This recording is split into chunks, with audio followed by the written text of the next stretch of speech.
స్నేహితులారా, ఈ సమయాన్ని బట్టి దేవునికి వందనాలు తెలియజేస్తూ ఉన్నాను. ప్రేమపూర్వకముగా మిమ్మల్ని అందరినీ వాక్య ధ్యానంలోనికి ఆహ్వానిస్తూ ఉన్నాను. వాడబారని మహిమా కిరీటము అనే ఆలోచనను మీతో కూడా పంచుకోవడానికి ఇష్టపడుతూ ఉన్నాను కనుక దేవుని యొక్క వాక్యాన్ని మీరు ముగింపు వరకు ఆలకించాలని, మీ కుటుంబ సభ్యులతోనూ తోటి విశ్వాసులతోనూ ఈ వీడియో షేర్ చేసుకోవాలని మీ ప్రార్థన మనవులను కామెంట్స్ రూపంలో తెలియజేయండి. నమ్మకంగా మీ కొరకు ప్రార్థిస్తాము.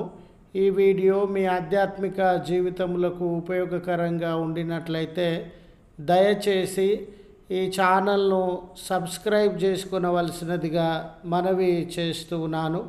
లేఖనము పేతురు వ్రాసిన మొదటి పత్రిక 5వ అధ్యాయము 4వ వచనము, మీరు వాడబారని మహిమా కిరీటము పొందుదురు.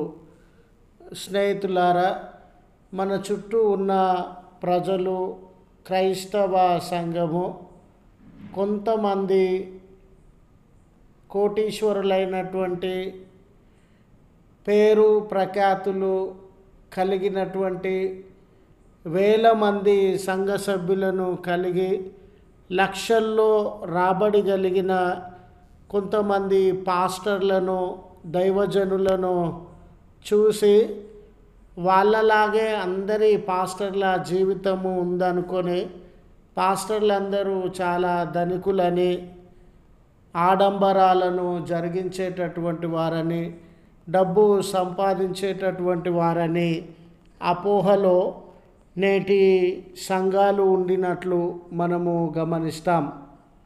స్నేహితులారా, సేవకులైన, సంఘాన్ని నడిపించుచున్నటువంటి నాయకులైన, దేవుని మహిమ కొరకు, ఆయన సేవా పరిచర్యల కొరకు ముందుకు సాగుతూ ఉన్న ఏ వ్యక్తి అయినా కూడా దేవుని పరిచర్య చేయడం అనేది అంత సులువైనటువంటి విషయము కాదు స్నేహితులారా.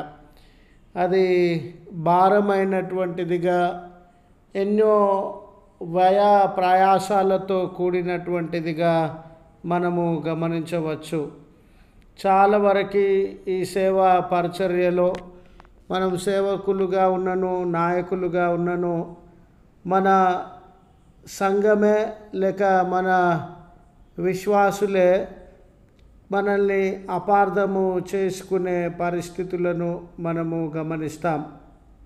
చాలామంది మనకు చేతగాక ఈజీగా కష్టపడకుండా బ్రతకడానికి ఈ మార్గాన్ని ఎన్నిక చేసుకున్నామని, వేరే ఉద్యోగము రాక బయట ఏ పని చేతగాక ఈ సేవలోనికి వచ్చామని, డబ్బు సంపాదిస్తూ ఉన్నామని, దేవుని పేరున అందరి చేత గౌరవ వందనములను పొందుతున్నామని, సేవలో ఉన్నాం కనుకనే ఈ భోజనాలు, వస్త్రాలు, సంపాదన ఉందని, బయట ఉండినట్లయితే ఇవన్నీ లేకుండా సాధారణమైన జీవితాన్ని గడిపేటటువంటి వారమని, ఇలా ఎన్నో రీతులుగా అవమానములను, అపార్థములను మన సంఘమే, మన తోటి విశ్వాసులే, నాయకత్వంలో ఉన్నను, సేవకులుగా ఉన్నను, ఇటువంటి అభాండాలు, అపార్థములు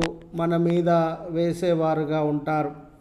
మనం ఎంత సిన్సియర్గా, నీతిగా, న్యాయంగా సేవ చేస్తూ ఉన్ననో, వీరు ఫలాని గ్రూపుకే సపోర్ట్ చేస్తారు ఈ పాస్టర్ గారు, కొంతమంది వ్యక్తులకే సపోర్ట్ చేస్తారు అనే నిందలు, డబ్బు తిన్నామనేటటువంటి నిందలు, అధికార దుర్వినియోగము చేసినామనేటటువంటి నిందలు మనము భరించేటటువంటి వారంగా ఉంటాం. ఈ నాయకత్వ విషయంలో అందరి ముందు కనబడ్డం అనుకోండి, షో చేస్తూ ఉన్నాడు అంటారు. ఎవరికి కనబడకుండా ఉన్నామనుకోండి, ఎప్పుడు కనబడరు, అసలు ఎందుకు నాయకులైనారు, మరి నాయకులై ఉండి ఏం లాభం, ఎప్పుడు కనబడరు అని. ఆ రీతిగా అంటే ఏది చేసినా, పాడినా, వాక్యం చెప్పిన ఆయనకే పాడొచ్చా, ఆయనకే వాక్యం చెప్పొచ్చా? ఇలాంటి నిందలు, అవమానాలు, అపార్థాలు ఇవన్నీ మనము గమనించేటటువంటి వారంగా ఉన్నాం. అయితే సంఘము బయట అండి, క్రైస్తవులు కానటువంటి వారు వ్యక్తులు మనలను, సేవకులను ఏ రీతిగా చూస్తూ ఉన్నారని అంటే దాడులు చేస్తూ ఉన్నారు, కొడుతూ ఉన్నారు, చంపివేస్తూ ఉన్నారు. ఈ సమాజాన్ని, సంస్కృతిని పాడు చేస్తూ ఉన్నామని, వేరే దేశానికి సంబంధించినటువంటి కల్చర్ను వాళ్ళకు నేర్పిస్తూ ఉన్నామని. సంఘము లోపల ఈ సమస్యలు, సంఘము బయట అనేకమైన సమస్యలతో ఒక పాస్టర్ గారైనా, లీడర్స్ అయినా, సేవా పరిచర్యలో ముందుకు సాగే వ్యక్తులైనా ఇన్ని అవమానములను, శ్రమలను, ఆకలి దప్పికలను, దాడులను, గాయములను, మరణములను అనుభవిస్తున్నటువంటి వేళ దేవుడు ఇంత ప్రయాసపడినటువంటి తన సేవకులను, ఇంత ప్రయాసపడినటువంటి సంఘ నాయకులను దృష్టిలో ఉంచుకొని ఈ మాట తెలియజేయబడతా ఉంది.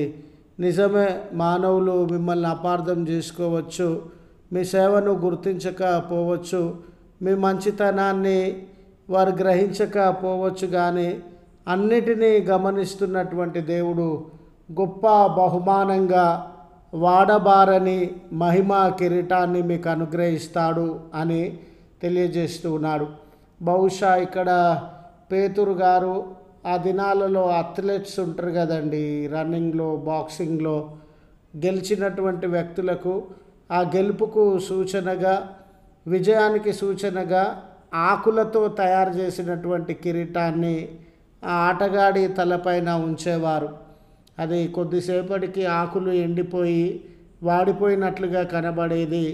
అయితే ఈ లోక సంబంధమైన బహుమానం ఆ రీతిగా వాడిపోయేదిగా ఉందేమో, కానీ దేవుడు ఇచ్చే బహుమానం అది వాడబారనిదిగా, ఎల్లకాలము నిలిచి ఉండేదిగా అట్టి బహుమానాన్ని దేవుడు ఇస్తాడని ఈ లేఖనము సెలవిస్తూ ఉంది. గనుక మనుషులు చెడ్డవారమైన, మోసగాళ్ళం అనుకున్న, అవినీతి పరులం అనుకున్న, డబ్బును దోచుకునేటటువంటి వారం అనుకున్న ఈ సేవా పరిచర్యలో మనం నమ్మకంగా ముందుకు సాగవలసిన అవసరత ఉందని గుర్తు చేస్తూ ఈ మాటలను ముగిస్తూ ఉన్నాను. ప్రార్థించుదము. కృపగల తండ్రి, ప్రేమగల మా రక్షక, నీ పరిశుద్ధ నామమునకు వందనాలు చెల్లిస్తూ ఉన్నాం. మరొక పర్యాయము మీ వాక్యమును గూర్చిన ఆలోచనలను అనుగ్రహించిన విధానమును బట్టి వందనాలయ్యా. ఈ లోకంలో సేవా పరిచర్యలను ఎన్నో కష్టముల మధ్య, నష్టముల మధ్య జరిగించే వారంగా ఉన్నాం. ఈ లోకమందు ఏదో ప్రతిఫలాన్ని పొందుతాము అని కాదు, కానీ మీరు వాడబారని మహిమ కిరీటాన్ని సిన్సియర్గా, నిజాయితీగా సేవ చేసే బిడ్డలకు వాగ్దానం చేసినటువంటి ప్రభుడవై ఉన్నావని మిమ్మల్ని ఆశ్రయిస్తూ ఉన్నాం. ఈ ప్రార్థనలో ఏకీభవించిన బిడ్డలను, వారి మనవులను అంగీకరించి వారి కొరతలను దూరపరిచి నెమ్మది, సమాధానం వారి జీవితంలో దయచేయమని క్రీస్తు పేరట వేడుకొనుచున్నాం తండ్రి. ఆమెన్. తండ్రి, కుమార, పరిశుద్ధాత్మ త్రియేక దేవుని నిత్య సమాధానం మనెల్లరకు తోడై ఉండి మనలను కాపాడును గాక. ఆమెన్.